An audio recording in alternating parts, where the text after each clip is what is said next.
Tem alguém feliz nessa igreja aqui hoje? Aleluia! Eu estou feliz aqui também, graças a Deus. Clareou, graças a Deus. Eu não sei, não deu vontade nem de pregar mais, porque eu aprendi com o meu pastor Leandro Barreto que quando Jesus vem, você tira o pé, sai, deixa ele fazer. E eu tenho certeza que se a gente fosse embora agora, nesse momento, para as nossas casas, a gente já iria tocado pelo Senhor, amém? Isso não tem a ver com homens, como disse o Felipe aqui. Isso tem a ver com a presença de Jesus. Nós não queremos ser tocados por homens. A gente é tocado por homens o tempo inteiro. E a nossa sede, a nossa fome é de ser tocado pelo Espírito Santo de Deus. E isso sim transforma as nossas vidas.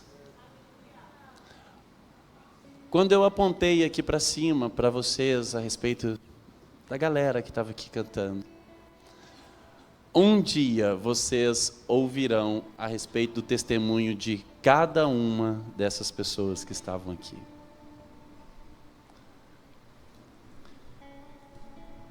E eu acho que é sobre vocês que eu vou pregar hoje. Meu Deus! Sabe que eu não tinha pensado nisso? Eu sou péssimo para dar temas para a mensagem, gente. Eu sou péssimo. Eu coloco um tema na mensagem, aí eu prego, aí depois a mensagem tem nada a ver com o tema que eu dei, e aí o pessoal da mídia fica, Ellison, que nome a gente dá nessa mensagem? Eu falo, faça um brainstorming. Descubram vocês aí o que Jesus falou com vocês e põe nome, porque eu sou péssimo, mas hoje eu tenho um nome para essa mensagem. Amém, né, Lê? Glória a Deus, a mídia agradece. O título dessa mensagem hoje é Na Mesa com Jesus. E quando a gente fala na mesa com Jesus, inevitavelmente nós lembramos da ceia do Senhor. Aquela última mesa desenhada pelo artista. Então nós vemos grandes homens, apóstolos, assentados à mesa com Jesus. Mas não é sobre essa mesa que eu quero falar hoje. A mesa que eu quero falar hoje é aquela que você se assentou, Felipe. Aquela que eu sentei. Aquela que cada um de nós um dia teve a oportunidade de sentar nela. E para que a gente tenha uma boa contextualização dessa mensagem, se você pegar o livro de Mateus, o Evangelho de Mateus, e você começar a olhar a história de Cristo, os caminhos por onde Jesus passou, você vai ver que Jesus veio fazendo uma série de milagres, prodígios e maravilhas. De cara, o Senhor, Ele toca num leproso, e leprosos não poderiam ser tocados, mas Jesus toca naquele leproso, e instantaneamente ele é curado. Jesus sai dali, e encontra com o centurião romano. Então o centurião romano diz, basta uma palavra da sua boca, Jesus, e o meu servo será curado. Então Jesus declara cura. Cara, eu queria estar nesse tempo, seria maravilhoso poder presenciar tantas coisas. Então Jesus acabou de curar o servo do centurião e ele passa na casa da sogra de Pedro, e então ele cura a sogra de Pedro. Pedro reclamou, lógico, a mulher ia morrer e Jesus...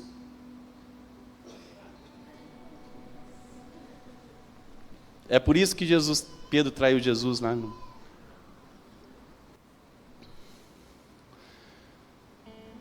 Péssimo, péssimo isso. Jesus cura a sogra de Pedro e Pedro se alegra. Aleluia. Se fosse a sua sogra, você se alegraria também, eu tenho certeza disso. A minha sogra é uma segunda mãe para mim. Jesus acaba de curar a sogra de Pedro, então Jesus está sentado no meio de uma grande multidão e a multidão começa a trazer endemoniados e homens doentes, feridos, doentes. E Jesus cura aqueles homens. Jesus expulsa os espíritos malignos e cura todos os enfermos, multidão de enfermos, e na sequência Jesus acalma uma tempestade, Jesus no meio do mar, e o mar revolto, os discípulos preocupados, Jesus fala: acalma-te tempestade, e as ondas fortes que batiam contra aquele barco se acalmam, e o mar fica tranquilo.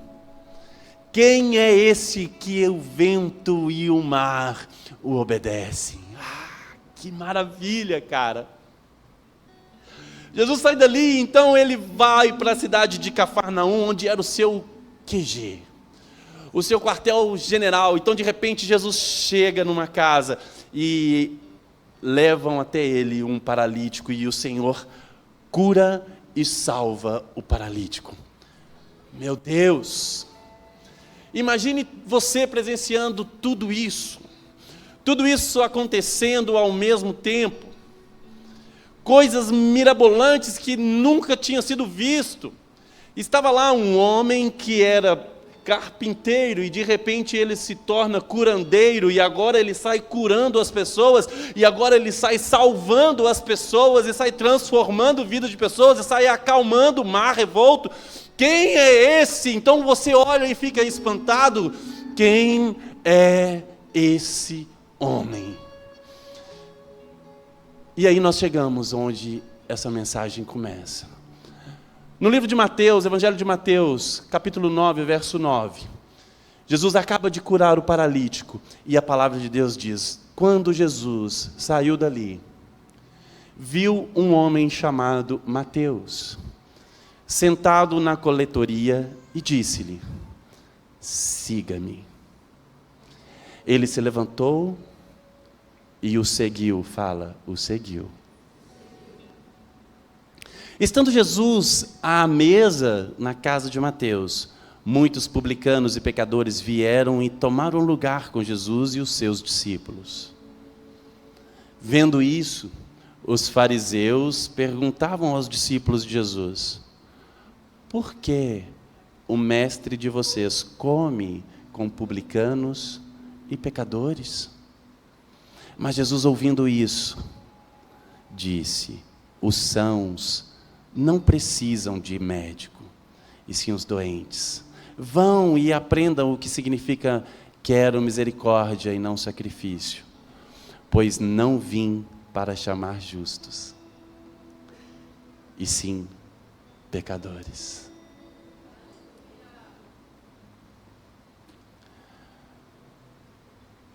Primeiro vamos entender quem era Mateus. Mateus era um publicano. Publicano era um homem que cobrava impostos. Se hoje a gente não gosta de quem cobra imposto, imagina quem cobrava imposto para Roma naquela época.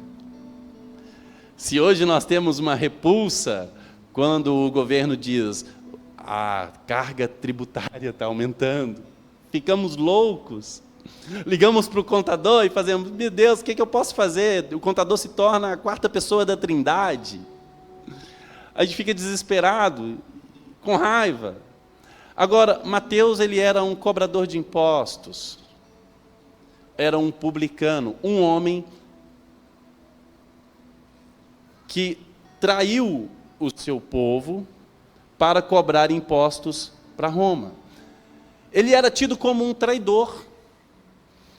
Era como se algum de nós aqui resolvesse trabalhar para Roma, então você se levanta e agora eu vou fechar um acordo com Roma e vou cobrar impostos. Então você se torna um trabalhador de Roma. E a gente fica revoltado com isso, né? O povo olhava para Mateus e falava: como pode esse traidor? Olha lá, Mateus, talvez antes querido na sua casa, querido na sua família, querido junto dos amigos, mas agora não, agora ele é odiado pela sociedade. Ele é odiado pelos amigos que ele cresceu junto, pescou junto, correu, jogou futebol. Não tinha futebol. Mas ele brincou com seus amigos de infância e, de repente, ele é odiado por aquelas pessoas.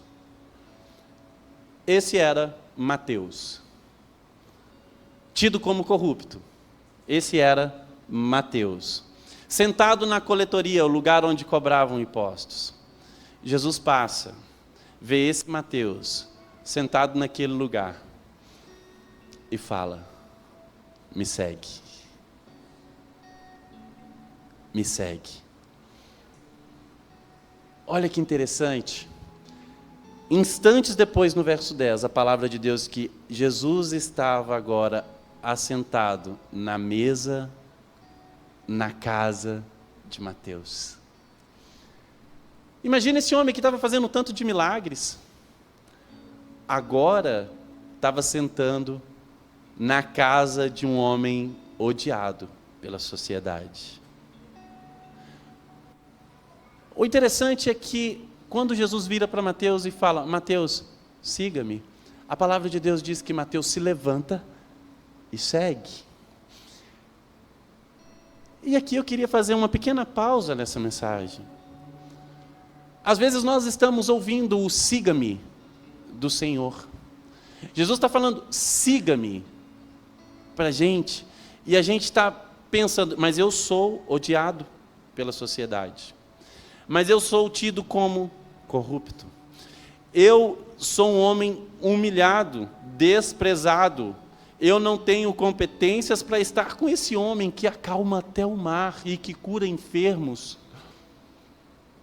Eu não posso. Talvez nós estamos na mesma posição que Mateus, mas o que eu quero te dizer é que Mateus, ele não está preocupado com a sua condição, ele se preocupa com um convite que ele recebeu de seguir Jesus. Então ele se levanta imediatamente no lugar da sua vergonha e vai se assentar naquele exato momento na mesa com Jesus e convida Jesus para a sua casa.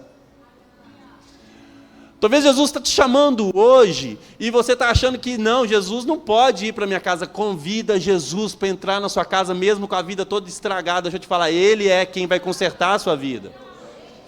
Ele é quem vai colocar as coisas no lugar e não você. Deixa eu te falar, quantas vezes nós tentamos arrumar as coisas para nos sentirmos dignos de estar na presença do Senhor. Deixa eu te falar, o Senhor, Ele chama para a mesa dele pecadores e publicanos. Ele chama o Ellison, Gustavo, Felipe, Sebastião, Ele chama Yasmin, Ele chama Rafael, Ele chama Taioba, Ele chama geral para sentar na mesa dele, e não importa como foi o seu passado, o Senhor quer te dar um futuro diferente da sua vida que foi. Então não tenta consertar, não. Só levanta e deixa Jesus fazer a obra na sua vida, mas convida Ele para a sua casa hoje. Amém? Que mesa mais engraçada. Jesus chega lá na casa de Mateus, então Mateus senta na mesa com ele. E de repente os publicanos da cidade chegam tudo, cola tudo quanto era curva de rio. Conhecido também como poema. Gente, eu estou bonitinho assim, que eu acabei de fazer um casamento. Estou bonitinho, fala.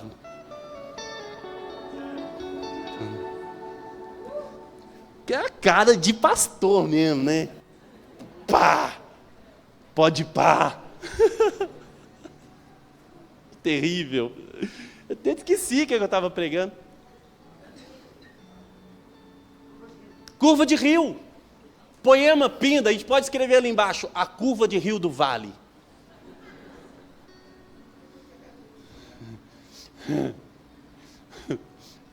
Eu fui o primeiro que colei nessa. Jesus se assenta na mesa, na curva de rio, e começa a chegar pecadores e publicanos. O problema é que isso mexe comigo, cara, sabe por quê? O que esses homens pecadores viram no Cristo?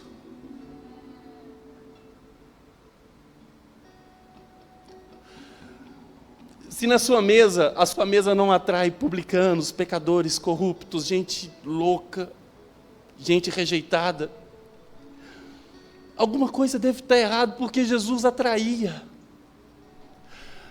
Quando eu falei sobre santidade no início desse ano, a santidade atrai as pessoas e não repele pessoas. A santidade faz com que pessoas se aproximem de você e não, ao contrário, se afastem de você. Não existiu e não existirá um santo como o Cordeiro de Deus que tira o pecado do mundo, e ele atraía pecadores para a mesa. Agora veja comigo essa cena. Imagine se eu e você estivéssemos ali, vendo aquilo tudo acontecendo. Caramba, Curva de Rio Church. Jesus é o Rio Paraíba. Se nós estivéssemos ali, presenciando essa cena, sabendo que aquele foi o homem que curou, que libertou, que limpou, purificou, acalmou o mar, fez com que o ambiente se transformasse no meio do mar. E de repente você, olhando aquela cena, Jesus agora está se assentando com pecadores. Se nós estivéssemos ali, presenciando, qual seria o nosso comportamento? Qual seria a convicção que ia bater no nosso coração naquele momento? Será que nós faríamos como os fariseus? Eu quero te dizer do fundo do meu coração que eu faria como os fariseus. Como assim ele se assenta com publicanos e pecadores? Sabe por quê? Porque a gente tem um senso de nós mesmos muito elevado. E a palavra de Deus fala, não tenha um conceito mais elevado de si mesmo. A Bíblia fala para a gente se colocar em lugar de humildade e de humilhação. Mas isso é porque o nosso coração quer estar em outro lugar. Quando a gente olha para Jesus assentado com pecadores e publicanos, eu tenho certeza que eu faria como os fariseus. E quem eram os fariseus? Religiosos. Homens da lei. Homens que se apegavam às suas próprias obras.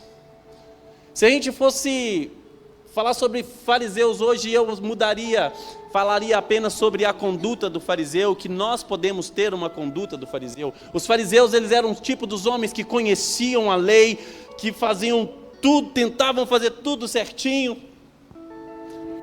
e colocavam peso nas pessoas maiores do que aqueles que eles mesmos carregavam.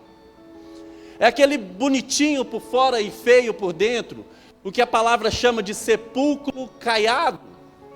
O que é sepulcro? Túmulo.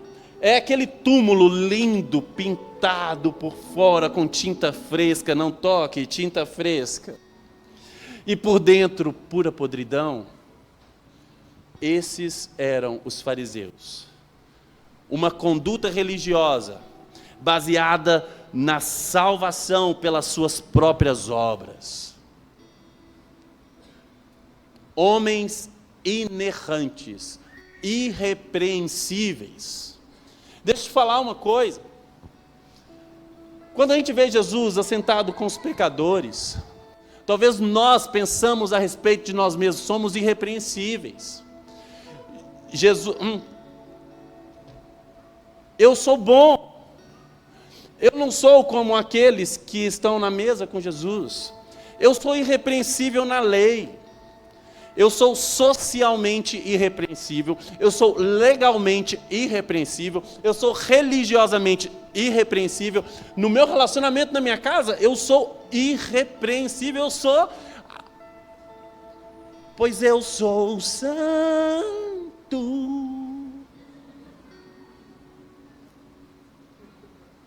Só eu sou santo. A gente nem precisa de Jesus, né? De tão bons que nós somos. Tão bons. Assim eram os fariseus, quando olhavam para publicanos e pecadores, e não entendiam porque o Rei dos Reis se assentavam com esses. Meu Deus, eu não peco. O que a palavra de Deus diz em Romanos 3, verso 23, é que todos pecaram. Todos, sem exceção. Todos, no original grego, como eu gosto de dizer, significa todos. Todos pecaram e carecem da glória de Deus, sendo justificados gratuitamente por graça, mediante a redenção que há em Jesus Cristo. O problema é que nós nos apegamos nas nossas obras, nos nossos feitos, nas nossas conquistas. Então, por causa da minha conquista dentro da minha casa, por causa da minha conquista dentro da sociedade, porque a minha conquista dentro do meu emprego, porque a conquista dentro da igreja, porque as conquistas que eu consegui ao longo da minha vida garantem que eu sou bom e eu tenho boas obras, então eu me apoio nas minhas próprias obras. Mas o que a palavra de Deus diz em Tito, capítulo 3, verso 4 e 5 aqui: quando se manifestou a bondade de Deus nosso Senhor, e o seu amor por todos, fala todos, Ele nos salvou, não por obras de justiça praticadas por nós, mas segundo a misericórdia.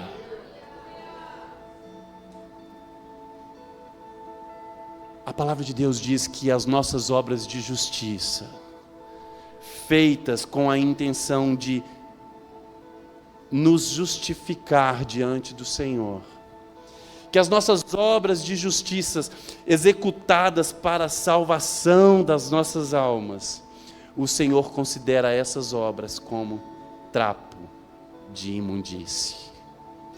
Você sabe o que é trapo de imundície? Trapo de imundície eram aquelas faixas que envolviam homens leprosos. Glória a Deus, a lepra hoje ela tem cura.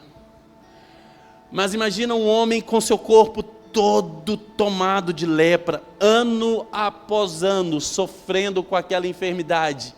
O seu corpo na carne viva, pedaços do seu corpo, extremidades do seu corpo já tinham caído, sido amputadas naturalmente por causa da lepra. Então eles envolviam panos, tecidos no seu corpo, e a palavra de Deus diz que a nossa obra de justiça, buscando autojustificação, são como esses trapos de imundície. E Ele nos salvou por misericórdia. Misericórdia é graça de Deus, é bondade de Deus, é benevolência de um Deus que é bom. O Daniel Alencar, numa canção, ele define em uma frase misericórdia, e eu amo quando eu ouço isso. Ele diz que misericórdia é o castigo merecido que Ele não nos deu.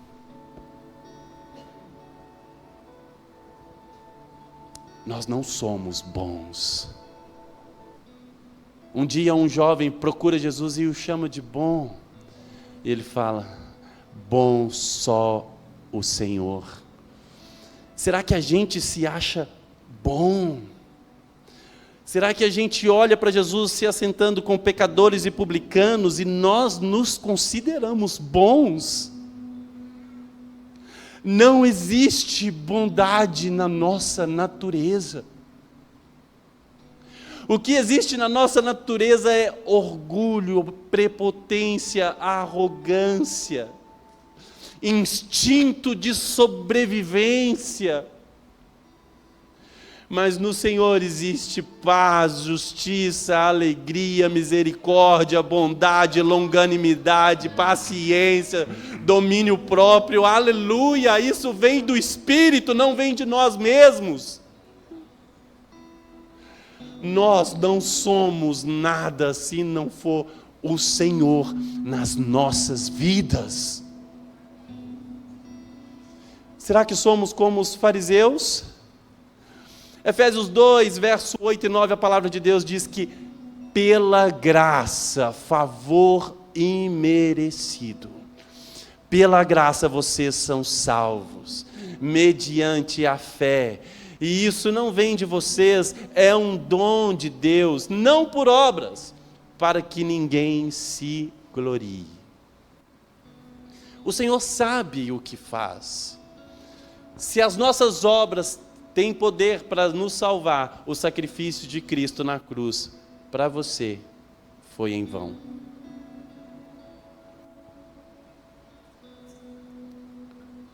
Se você bate no seu peito e fala, eu sou bom, eu sou irrepreensível e eu me resolvo porque eu sou legal, o sacrifício de Cristo para você foi em vão. Jesus morreu em vão por você. Se você fosse justificado pelas suas próprias obras, você se gloriaria. E o que a palavra de Deus diz é, para que ninguém se glorie, vocês são salvos pela graça de Deus, mediante a sua fé em Jesus. Efésios 2, verso 2 e 3. Nós todos, fala aí, todos, com vontade assim, todos, nós todos andamos no passado segundo as inclinações da nossa carne, fazendo a vontade da carne, e olha isso, e dos pensamentos, e éramos, por natureza, filhos da ira. Quando a gente fala andávamos de acordo com os desejos das nossas carnes, a inclinação da nossa carne, automaticamente a gente tem um pensamento gospel, de pensar que a inclinação da carne tem a ver com cunho sexual, tem a ver com cunho sexual, tem a ver com prazeres da carne, tem a ver com... Não, tem a ver com uma natureza adâmica caída por causa do pecado. E isso não está só na sua carne, no seu corpo, nos seus desejos na carne, tem a ver com seus desejos no coração.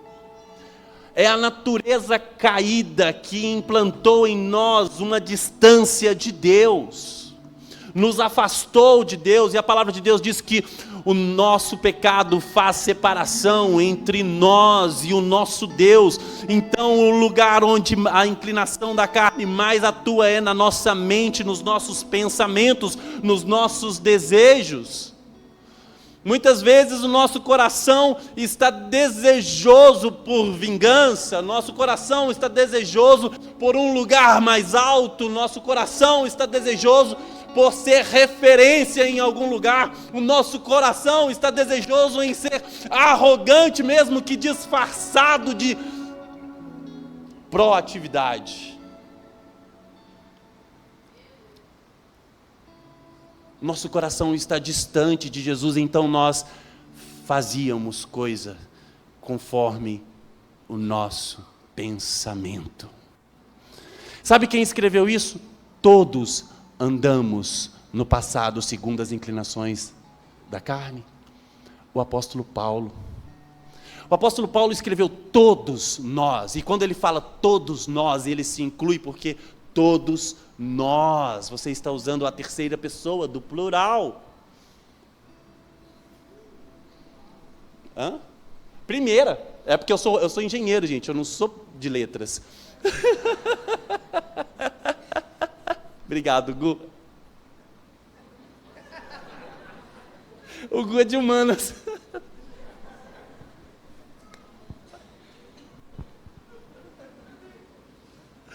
Ai, meu Deus, ai. Não corta isso não, hein? A gente tem que mostrar a nudez. Paulo fala todos nós.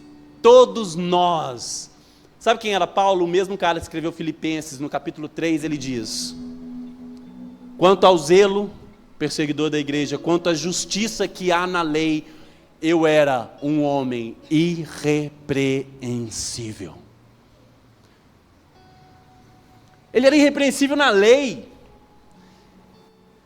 Ninguém poderia julgá-lo na lei, porque ele era irrepreensível. E ele diz, todos nós, apesar de cumprir a cartilha gospel, apesar de cumprir os protocolos humanos que ditam a regra da santidade, ele diz, todos nós andávamos conforme as inclinações da carne. E ele diz mais, mas para conhecer Cristo, eu abri mão de tudo aquilo que eu considerava ganho, de tudo aquilo que eu considerava valioso. Eu abri mão e descobri que tudo aquilo é como esterco. Deixo para trás todas as coisas que passaram, eu considero como perda e lixo, a fim de conhecer Jesus. Um homem irrepreensível, se despindo da sua irrepreensão, para se tornar servo de um Deus bondoso. Que mesa! Que mesa é essa que Jesus arrumou naquela casa? Verso 11, Mateus 9, verso 11, vendo isso, os fariseus perguntavam aos discípulos, por que Jesus, o seu mestre, come com os publicanos e pecadores? Jesus diz, os sãos não precisam de médico, e sim os doentes. Eu não vim para justos, mas eu vim para pecadores. Sejam honestos com vocês mesmos. Quando nós olhamos para a gente, diante de mesas estranhas, diante de pessoas estranhas, daquelas que não costumam frequentar a sua casa, sabe? Porque Deus me livre, tipo Felipe.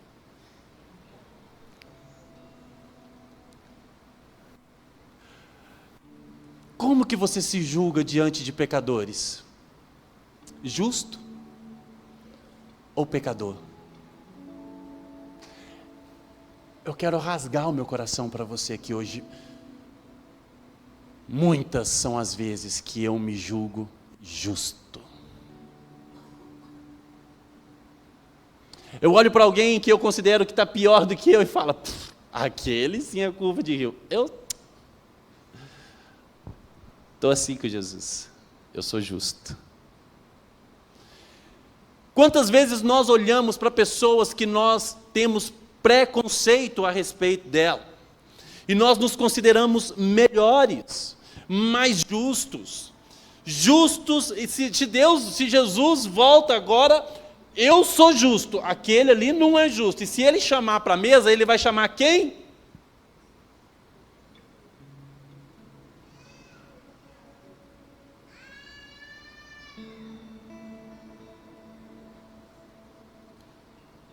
Quem se assenta na mesa de Jesus são pecadores. Ele não veio para os justos. Está na hora da gente reconfigurar alguma coisa aqui dentro. Reconfiguração total, reset, restart. Começa de novo, reconfigura aqui dentro. Será que nós somos justos? Se for justo, cara, o Senhor não veio por nós, Ele veio para pecadores. E se você falar, eu não peco, a palavra de Deus garante em 1 João, que se nós dissermos que não temos pecado, somos mentirosos, e estamos falando que o próprio Deus é mentiroso, e não existe lugar para o Evangelho no nosso coração.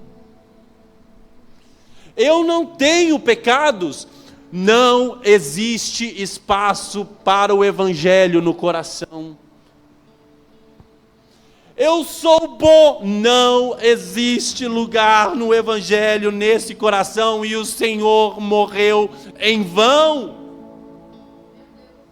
Cara, o que nós precisamos entender nessa noite é que nós somos carentes de Cristo, necessitados do Senhor.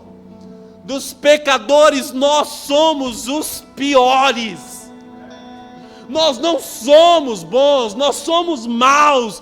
E tudo que é bom em nós é Cristo, não somos nós, é Cristo. E nós precisamos do Senhor, porque todos pecaram e todos, sem exceção, carecem da glória de Deus. Nós carecemos do Senhor. Nós precisamos do Senhor quando nós acordamos, nós precisamos do Senhor quando nós nos deitamos, nós precisamos do Senhor quando nós caminhamos, nós precisamos do Senhor quando nós trabalhamos, nós precisamos do Senhor quando nós cuidamos da nossa esposa, do seu marido, dos seus filhos. Nós carecemos da graça, da glória e da misericórdia de Deus.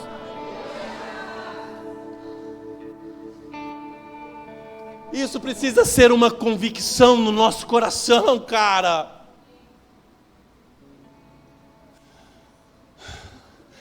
Tem alguém triste aqui hoje? Ainda bem que eu vim.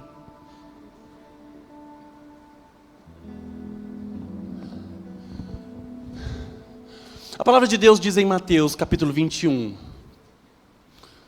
o seguinte: Jesus estava ali num rolê. Jesus estava no meio de um rolê. E vieram sacerdotes falar com Jesus. Sacerdotes, homens que cultuavam ao Senhor no templo. E eles indagavam, perguntando: Jesus, eu estou vendo tudo que você está fazendo. Acalma o mar, liberta cativo, liberta oprimido. O Senhor acalma, eu já falei acalma o mar. Ressuscita morto, ressuscita outro morto. Cura leproso, cura mulher do fluxo de sangue, levanta a filha de Jairo, não sei o que e tal. Pelo amor de Deus, você faz muitas coisas. Você vem da parte de quem? Quem te enviou? A gente quer saber. Esse é o pastor da igreja. Eu quero saber, Jesus, quem te enviou, pelo amor de Deus. Se os seus olhos não podem ver o Senhor, cara. Quem vê a mim, vê o Pai. Animal, Jesus falando isso para o seu discípulo Filipe. Depois os bereanos me falam. Assiste a mensagem, se eu estiver errado, faz um comentário. Eles queriam saber da parte de quem que você vem, Jesus, para estar fazendo essas paradas, tudo que você está fazendo. E Jesus fala: você não sabe? Não, então não vou falar. E Jesus faz uma parábola, cara, com aquele sacerdote. Ele fala assim, presta atenção. Você lembra de João Batista? Lembro de João Batista.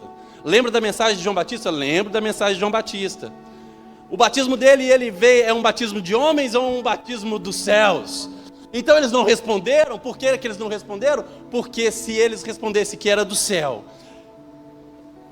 eles iriam negar aquilo que eles criam. Se ele dissesse é dos homens, eles estavam numa sinuca de bico. Quem joga sinuca sabe do que eu estou falando. Então eles ficaram calados. Então Jesus disse para eles: pelo visto vocês não creram no batismo de João Batista. Pelo visto vocês não creram naquele que veio para preparar o caminho. Pelo jeito vocês não viram que ele preparou o caminho para o Salvador. Pelo jeito vocês não entenderam nada. Então deixa eu falar uma parábola. E ele disse: tinha 2 irmãos. E essa é muito boa. Tinha 2 irmãos. Então o pai virou para o primeiro irmão e falou para ele: filho, vai trabalhar na vinha. E o filho disse para o pai: vou, pai, trabalhar na vinha. Yupi!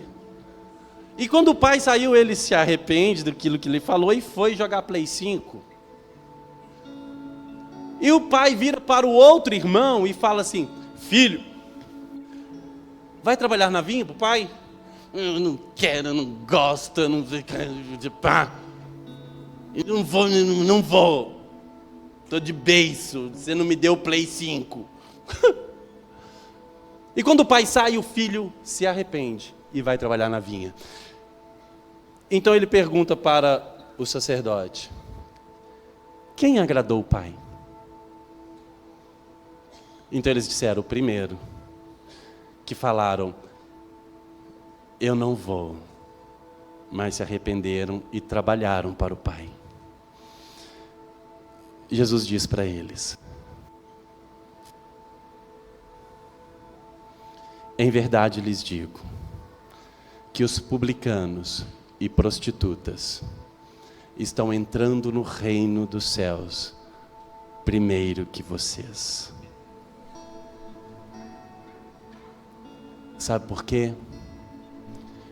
Quem muito foi perdoado, muito ama. Quem reconhece a podridão do coração primeiro, entra primeiro no reino. Quem reconhece que errou demais na vida, acessa o reino dos céus primeiro.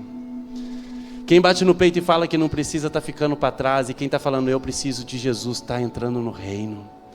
Quem muito foi perdoado, ama demais Jesus. O que os publicanos e pecadores viram em Jesus é porque eles estavam cansados de quem eles eram e viram a salvação na frente deles, cara. O que foi que esses meninos viram no Senhor? O que foi que eles enxergaram no Senhor que os atraiu para perto deles? Dos pecadores nós somos os piores, cara. Eu amo essa passagem quando Paulo fala dos pecadores, eu sou o pior, porque Paulo foi um homem incrível. Ele fez coisas incríveis para o Senhor e à medida que ele mais se aprofundava em caminhar junto com o Senhor, era à medida que ele reconhecia a sua pequenez diante de Cristo no final da sua vida, depois de escrever metade do Novo Testamento, depois de fazer missões por todo lado, depois de ser apedrejado, depois de ser açoitado, depois de passar por naufrágios.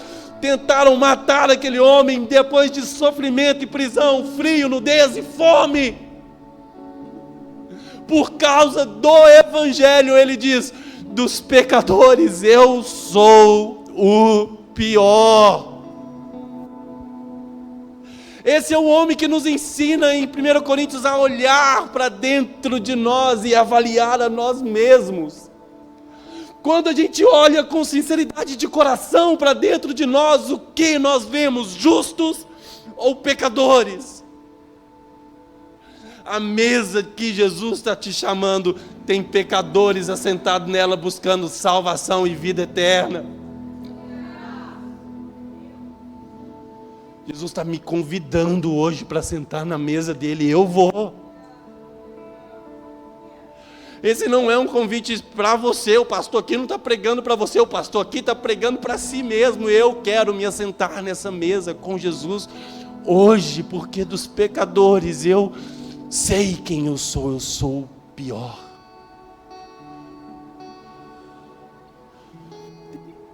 Tem lugar na mesa de Jesus para todo mundo. Tem lugar na mesa de Jesus para todo mundo. E Ele está chamando um por um, nome por nome. Vem para a mesa comigo hoje. O problema é que nós às vezes pensamos que Jesus é um programa de domingo à noite ou domingo de manhã. Não. Quando nós resolvemos nos assentar na mesa de Jesus, Ele faz de nós discípulos dele. Quando você se assenta na mesa de Jesus, Ele diz: negue a si mesmo, tome a sua cruz e me segue todo domingo à noite. Não, o domingo à noite foi nós que colocamos. Tome sua cruz e me segue. Negue a si mesmo. Negar a si mesmo é abrir mão das suas vontades. Vontades que te afastam do Senhor. Que a minha vontade seja a vontade de Deus para a minha vida, que é boa, perfeita e agradável. As minhas vontades, as minhas decisões, os meus pensamentos sempre vão me afastar do Senhor, mas os pensamentos deles são sempre de me levar de volta para o centro da vontade de Deus.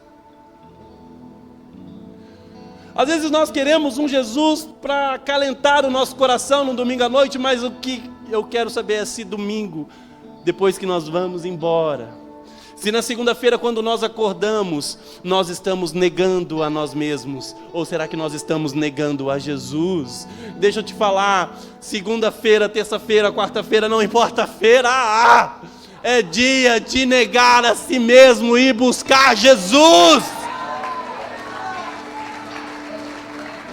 De abrir mão de quem nós somos e querer Deus para as nossas vidas, toda hora, todo momento, todo dia, 7 dias por semana, 30 dias por mês, 365 dias por ano, eu quero Jesus. Negue a si mesmo, e Mateus, siga-me.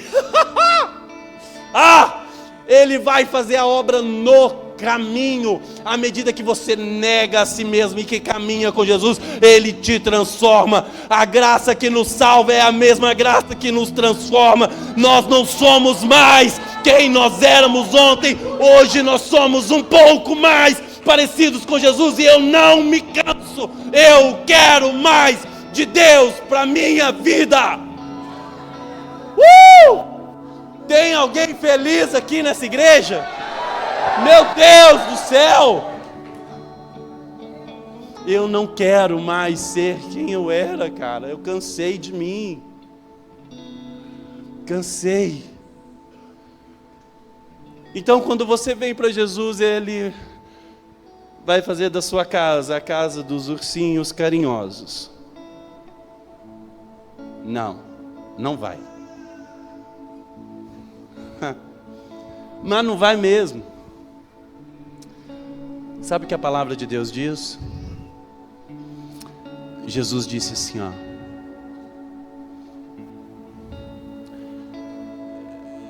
eu vou promover divisão. Pais contra filhos. Esposa contra marido. Como assim? Eu achei que quando eu vou para Jesus, a paz vai para minha casa. A paz que excede o entendimento vai. Mas a paz que nós pensamos aqui dentro, na nossa cabecinha mediana, não vai acontecer. Sua casa não vai ser a casa dos ursinhos carinhosos. Amor. Esperança.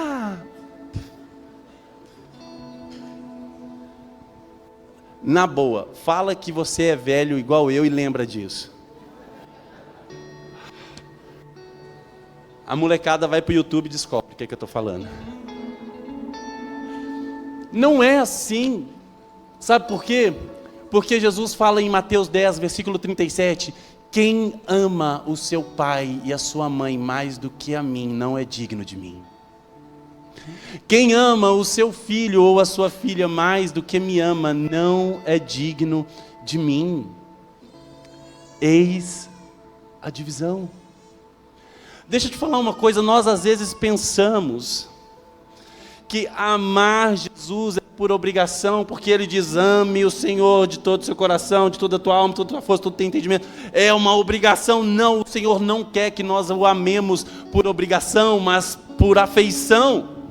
Porque quando Ele diz, ame a mim mais do que você ama o seu pai ou a sua mãe, é um amor de afetividade. Cara, nós amamos o nosso pai, não porque somos obrigados a amar o nosso pai e a nossa mãe, mas é porque eles deram a vida para que nós pudéssemos viver. É porque seu pai e sua mãe, eles trabalharam dia e noite sem cessar, e muitas vezes faltando coisas na despensa para você poder comer, mas ele estava lá abrindo mão do seu conforto, da sua vida, da sua alegria para fazer você crescer forte, saudável. Nós amamos o nosso pai e a nossa mãe porque nós temos afeto por eles. Nós amamos o nosso filho porque, cara, se você é pai, você sabe como é segurar a sua criança pela primeira vez no colo. Se você é mãe, tem a experiência de tirar aquela criança do seu ventre, segurar e olhar para ela e falar, ih, a cara do pai. Mas você ama aquele animalzinho, aquela coisinha. É tão fofo, parece um joelho, e você fala, é lindo. Isso é afetividade, não obrigação.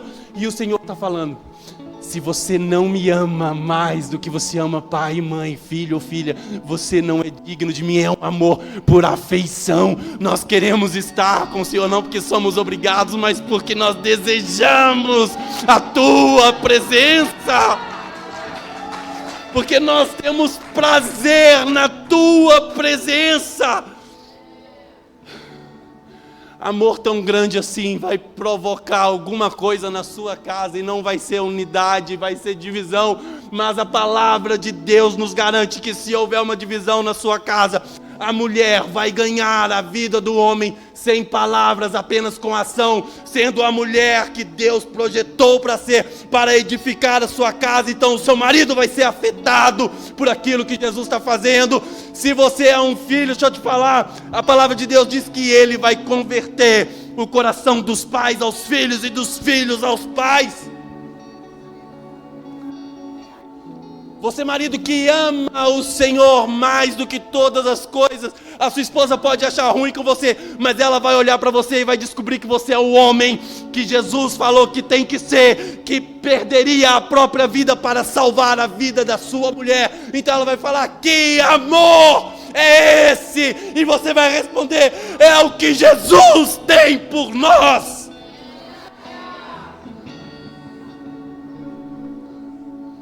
Ele faz a ferida, mas Ele cura a ferida. Meu Deus do céu, está descabelado.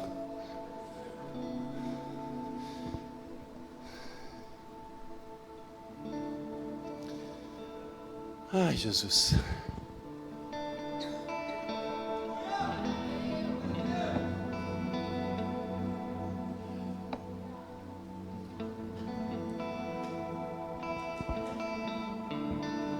Eu quero te dizer que tem lugar na mesa para você hoje. Tem um lugar na mesa preparado para cada um de nós hoje. E não fui eu que preparei, não. Porque eu estou doido para correr para esse lugar que está reservado para mim também. Tem um lugar na mesa de Jesus hoje para cada um de nós. Não importa o seu passado. Não importa o que você fez vindo para cá, cara. Foi Jesus que te trouxe e Ele tem algo para fazer na sua vida daqui para frente. Ele está falando, Mateus, vem. Me segue. Rejeitado, pecador, vem. Me segue. E eu quero te dizer que se você quer ser transformado por Jesus, dá acesso para Ele. Dá acesso para Jesus hoje. Ele te acessa à medida que você dá acesso para Ele. Ele não é ladrão, salteador que entra pela janela, arromba portas, arranca telhados. Não. Ele é aquele que fala, eis que estou à porta e bato. Se você abrir a porta, eu vou entrar e vou cear na mesa com você. Se coloque de pé. Talvez a gente olhe para a mesa dos discípulos de Jesus, assentado na última ceia, e nós pensamos, santos, pecadores, que encontraram em Jesus a solução para a vida deles. Muda seu conceito. Quando você decide se assentar na mesa de Jesus, Ele não quer saber se você é pecador, publicano, fariseu, discípulo. Quando você se assenta na mesa de Jesus, Ele faz aliança com você. Quando nós nos assentamos na mesa de Jesus, Ele não quer mais saber se você é pecador, o que você é. Ele quer saber de fazer uma aliança com você.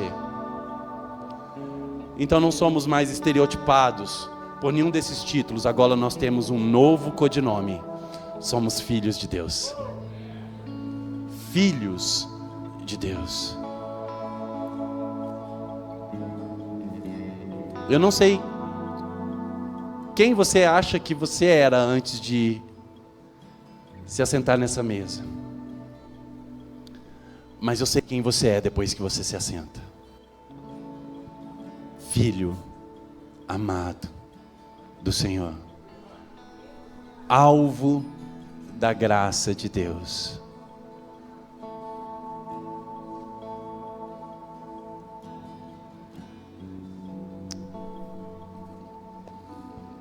Eu queria dar um testemunho para vocês. Há 4 anos atrás, nós entramos num processo de adoção. Eu entrei no processo de adoção e nós adotamos um rapaz lindo. E uma menina maravilhosa. Maravilhosa. Quando eu vi esse menino pela primeira vez, ele tinha 13 anos de idade e eu falei, esse cara é meu filho. Esse é meu filho. E eu olhei para a Janete e a gente, na hora que a gente estava saindo do abrigo, a gente parou o carro na estrada, porque eu não conseguia dirigir, porque eu tinha encontrado um filho, cara. E eu me lembro nós chorando ali no carro, eu, Janete, Davi, nós chorávamos por causa daquela vida. Nós falamos, esse menino é nosso, ele é da nossa família, ele é meu filho. Nós decidimos ser pais dele. Então nós entendemos uma faceta do coração de Deus assentando do outro lado da mesa. Nós dizemos sempre, somos filhos adotados pelo Senhor. Isso é uma verdade, nós fomos adotados pelo Senhor. A grande questão é que Deus, Ele decide ser pai. Então quando Ele decide ser pai, nada pode mudar o coração desse pai. Ele ama incondicionalmente, Ele quer que o filho venha para casa, Ele ama o filho. Agora o filho precisa aceitar a paternidade do pai. Entenda algo. A nossa decisão em aceitar a paternidade de Deus sobre as nossas vidas não muda quem Ele é, muda quem nós somos. É o fato de nos apropriarmos dessa paternidade que muda quem nós somos. Somos filhos a partir do momento que decidimos ser. Ele é pai porque Ele já decidiu há muito tempo. Desde sempre Ele te escolheu, Ele te alcançou. Ele conhece você desde quando você nasceu e parecia barriga de aluguel. Ele já olhava para você dentro da barriga da sua mãe e falava, Ele é meu filho. É meu filho, eu decidi, é meu filho. E eu entreguei o meu filho na cruz do Calvário para poder ser pai dele. Ele é meu filho. Decisão de pai. A gente só entra nesse lugar se a gente aceitar essa paternidade. E por que eu estou falando isso? Eu fiquei muito tempo sem falar a respeito disso, porque quando a gente falava sobre adoção, as pessoas falavam, nossa, que bonito.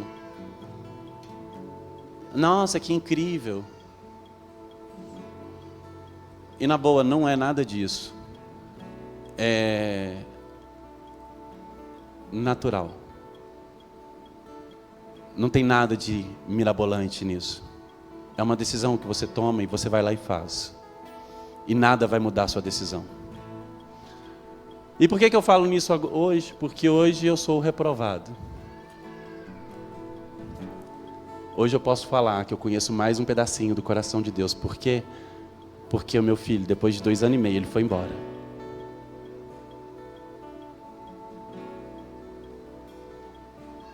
Ele não aceitou a paternidade sobre a vida dele. A menina sim, ela está com a gente, graças a Deus. E daqui uns dias, falta pouco. Mas ele foi embora. Então você pode olhar para mim e falar, é reprovado. Não tem problema.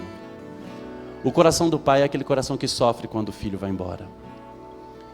É o mesmo coração do pai e do filho pródigo, que vê o filho indo embora e ele fala, não, ainda tem lugar na mesa. O Senhor está falando isso hoje. Ainda tem lugar na mesa para cada um de nós. Ah, mas eu não aceitei a paternidade de Deus. E ainda tem lugar na mesa para você. Ele não mudou de ideia por causa dos seus erros, por causa dos seus acertos, por quem você é. Ele continua com uma cadeira reservada para você na mesa dele hoje. Feche seus olhos, coloque a mão no seu coração e só fala para Jesus o quanto você deseja estar sentado nessa mesa.